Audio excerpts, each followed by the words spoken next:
What is going on, my Guardian gamers? It is I, Birdman, back with another Hunter build. Today, I'm going to be showing off a fun little Void setup using a very popular Void chest piece for the Hunter, as well as a very awesome Raid exotic. Now, I know Raid exotic is going to be harder for a lot of other people to grab onto, so I will be giving suggestions alongside other weapons that will go really well with this setup. But before I get into that, you can follow me over on YouTube and Twitter at Birdman778. Make sure you give me a thumbs up, commenting a setup you're interested in seeing down below, becoming a member, becoming a subscriber, all that fun stuff. Now, let's dive right on into it.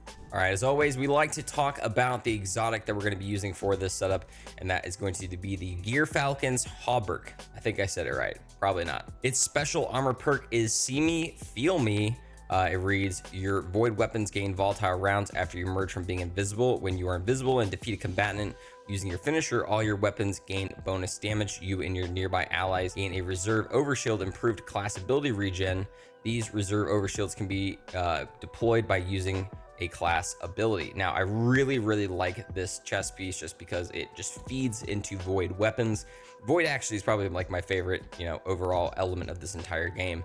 So getting one that is just, absolute juiced for it is really awesome. And the fact that with the Void Hunter, you're able to go invisible so much, you're able to really take advantage of the volatile rounds that this chest piece will give you. Let's look at the subclass we're going to be using for this setup. Obviously for the super, I really do recommend maybe something like Deadfall over Mobius Quiver. Honestly, it really doesn't matter in my mind. I just like Deadfall because it's got a shorter cooldown. You're able to get a lot more out of it.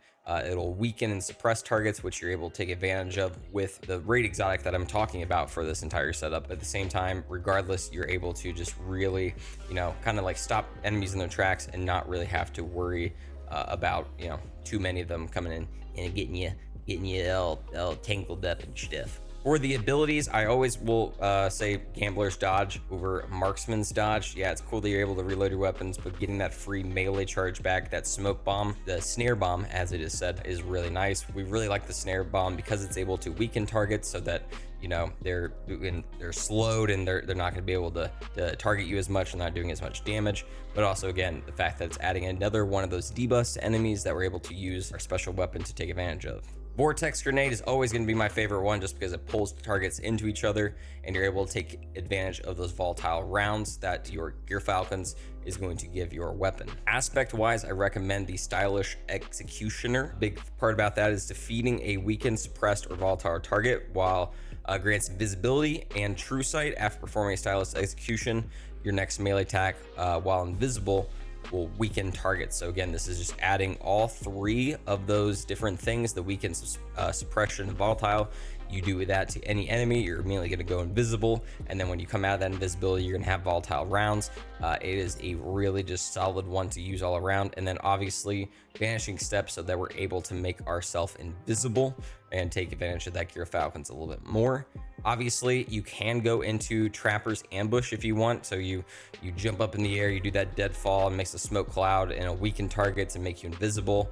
But it also, will, I don't know. I just really don't like having to add an extra step of jumping up in the air and doing that. I think this is just a much simpler one that people can use without having to add too many steps. When it comes to the fragments we're going to be using for this setup, Echo of Expulsion, Void ability, Final Blows cause targets to explode. I really like booms. We are big booms here. We always like the big booms. I like big booms and I cannot lie. Next would be Echo of Persistence. Void buffs applied to you, invisibility, overshield, and devour have increased duration, so we're invisible for a little bit longer. Echo of Undermining, your void grenade weakens targets, which we like being able to weaken them and take advantage of that extra debuff. And then finally, Echo of Harvest, defeating weakened targets grants an orbit power and a void breach. We're going to be constantly weakening targets with our grenade, whether we go invisible and melee attack them, they become weakened by that. A lot of different stuff here that we can use to take advantage of getting more orbs and void breaches, which that void breach will give us our class ability energy, which means that we're able to go invisible more.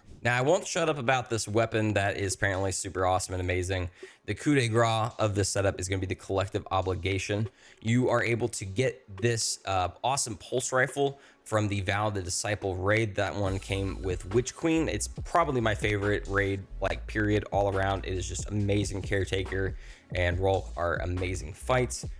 But again, I'll give suggestions here in a second of other weapons you can use to take advantage of that will also do a lot of fun stuff. But the intrinsic trait on this one reads, this weapon leeches void debuffs when damaging targets that are suppressed, weakened, or volatile. Once charged, press your reload button to swap at firing mode. In this mode, damage from this weapon applies the same void debuffs that were leeched. So it's really awesome for the fact that we're able to suppress targets, we're able to weaken them constantly, and then just immediately take that right back off of them. Especially when we go invisible, we are able to get the volatile all of a sudden. We throw grenades, we're able to weaken targets, we're able to throw our snare and suppress targets. It's just really great.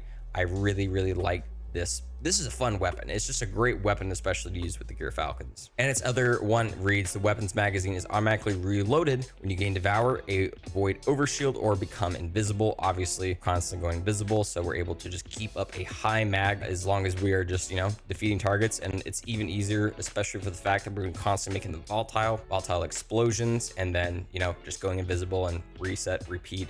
This is a really, really great pulse rifle to use with the Gear Falcons. Now, other weapons that you can use to really take advantage of it, you can use like something like a Null Composure. I'm a big fan of the Wave Splitter. The Wave Splitter will absolutely help you with this. Also for the fact that, sustained fire with this one will suppress targets, which means you're going to be able to take advantage of, suppression from your weapon as well. So we really like that. Or, even simply just like a funnel weapon will do you really good. So a couple other awesome suggestions to use, and I even use something like a Regnant down below in my power slot to really take advantage of like the high void damage, especially that we're going to get from going invisible, coming out of it, and becoming volatile. When it comes to the armor and mods you're going to be using for this setup, obviously on our helmet, we want to go into Void Siphon to get plenty of orbs of power from our void weapon, that being that Collective Obligations. And then I always do like a hands-on and ashes to assets no matter what. I always find those just to be useful. Hands-on is a little less useful for this one just because we're using snare bombs, so maybe go another ashes to assets, or you could even go into some of these like ammo mods if you really just want to take advantage of your power slot a little bit more. When it comes to our arms, I recommend using Boltering Detonation and Focusing Strike to get plenty of class ability energy, so they're able to go invisible. If you go invisible and dodging your targets, you're going to be able to get your melee back a little bit faster, so that's just really nice. And then Impact Induction, causing damage with a melee attack, reduces your grenade cooldown. We want to get our grenade a little bit more than our charged melee, so this is a solid one to use in that regard.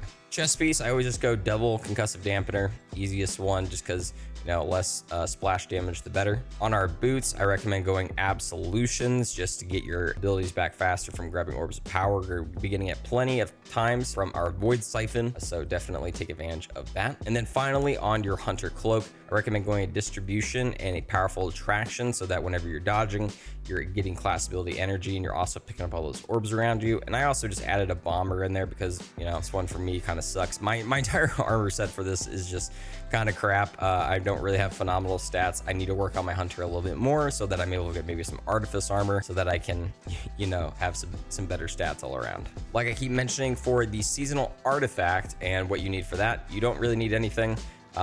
But I will say Monochromatic Maestro, once I get into that, will be a nice one just for some extra damage whenever using, my elemental ability, damaging target, matching my weapon type, and elemental weapon damage increases, matching ability power, and then it's just kind of like an easy boost for you. Thanks so much for watching this video. Hope you guys really enjoyed it. I really do like Void Hunter a lot. Love Void Hunter since like Destiny 1, especially just for the fact that once we got into the Taken King and you were able to have your shadow shot, it was just such a great debuff for Hunter, so there wasn't just like running around with like arc knives or having a gun that shoots fire shots. You kind of had some support for your team, and this is able to really provide that with constantly volatiling enemies and being able to weaken them on a pretty consistent basis. But again, always comment down below setups that you're interested in seeing. I'm really looking forward to doing a whole lot more Hunter and especially Warlock here soon. I got some cool Warlock ideas